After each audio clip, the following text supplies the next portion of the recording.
Hello guys, this is Rishabh and you are watching Institute of Legal and Management Studies. ILMS Academy, India's premier legal and management education portal. Get certified to enhance employability.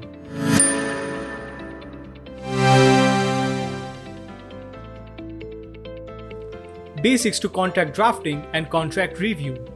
The foundation for every legal relationship between two or more parties is established on a basis of a contract. A contract is a document containing a set of terms and clauses framed by the individuals, companies, and or other legal entities that specifically dictates the relationship between such individuals in the future.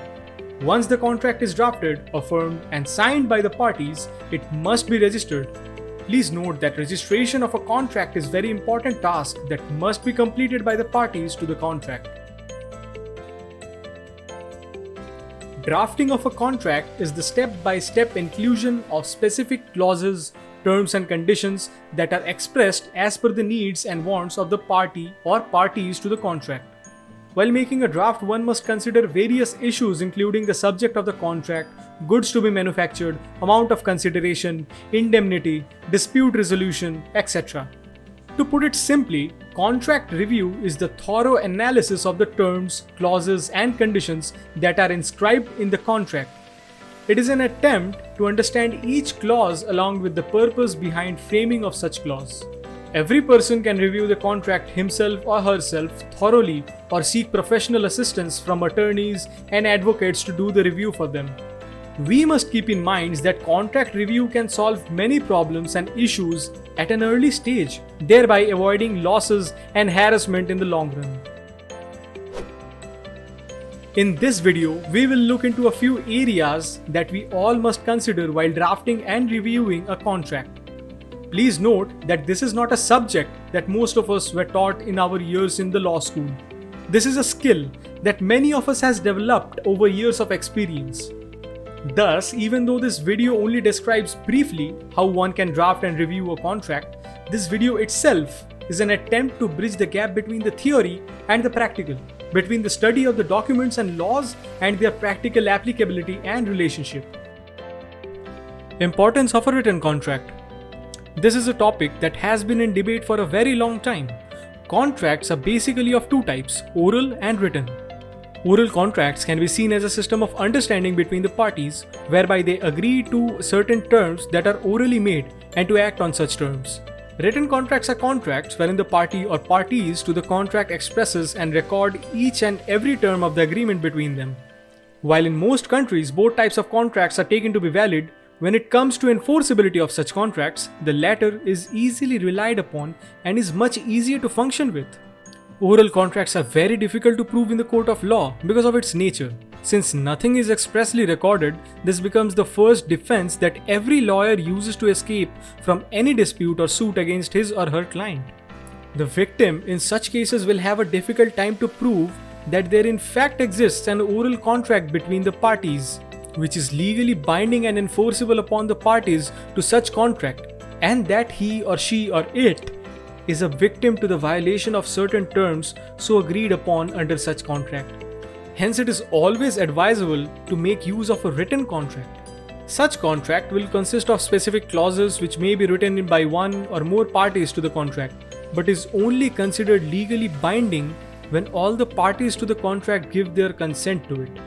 Thus, the terms that are agreed upon are recorded in a documented form. These contracts are much easier to rely upon in practicality, as the relationship between the rights and obligations of the parties to the contract are jotted down in the contract itself, thereby eliminating any kind of ambiguity that may rise in the future. Written contracts are a much safer option to choose from when we look at the practical procedures and enforceability that both arise in lieu of the two types of contracts. But please note that even if a contract is written, it cannot be considered totally safe or entirely relied upon until and unless it is registered. Why register a contract? Currently, in many countries throughout the globe, the laws do not expressly state that all contracts must be mandatorily registered in order for them to be legally enforceable and recognizable. However, when a party becomes a victim to some default made by the other party or parties, it becomes highly tedious for the victim to prove the legality binding effect, and validity of the contract. Adding to these, there are also applications of various laws to the same subject, which may lead to the confusion as to whether contracts should be registered or not. For example, in India, the Indian Contract Act 1872 states that all agreements, whether oral or written, are valid if and when 1. They are formed with the free consent of the parties to such contract. 2. The consideration so involved is lawful in nature. And 3. It includes a lawful object. The Indian Contract Act 1872 does not talk about registration or stamping of any contract whatsoever. However, provisions of the Registration Act 1908 enumerates the documents which must be compulsorily registered for them to be legally recognizable and enforceable in the court of law. These include instruments related to immovable property, sale deed, deed of lease, gift deed, etc. Instruments of movable property amounting to Rs 100 or above, etc. Further, the Indian Stamp Act 1899 expressly mentions that documents such as a power of attorney, except with the power to sell an immovable property, development agreement, etc., shall be made on a stamp paper but need not be compulsorily registered for them to be legally enforceable. Such provision create a sort of vagueness as to what are the types of contracts that must or must not be compulsorily registered in order for them to be legally enforceable in the eyes of law. Therefore, it is advised that parties should get their contracts registered if they want to avoid any vagueness and unnecessary harassment and/or losses and/or litigation costs that may arise in the long run.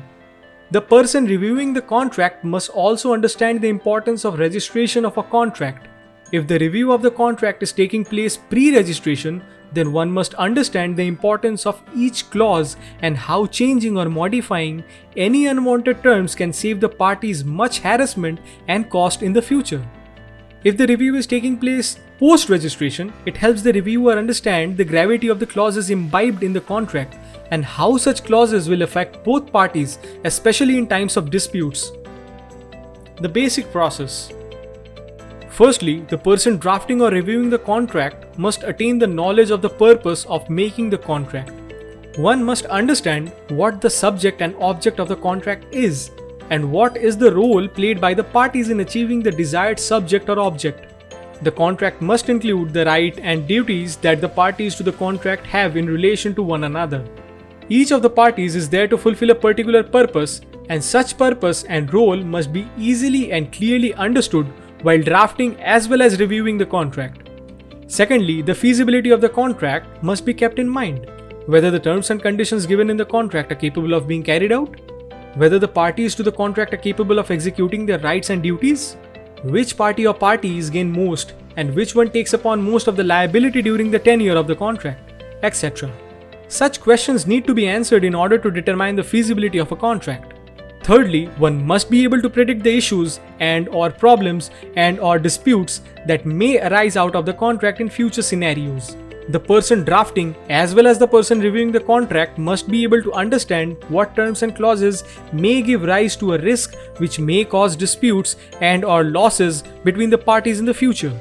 It must also be understood which clauses hold the loopholes in the contract and the possible permutation of ways in which such loopholes may later be exploited by the parties to the contract. Boilerplate clauses are often used to cleverly create and cover such loopholes. Visit ILMS Academy for various courses from contract drafting, RTI, labor law, GST, and more. Get certified to enhance employability.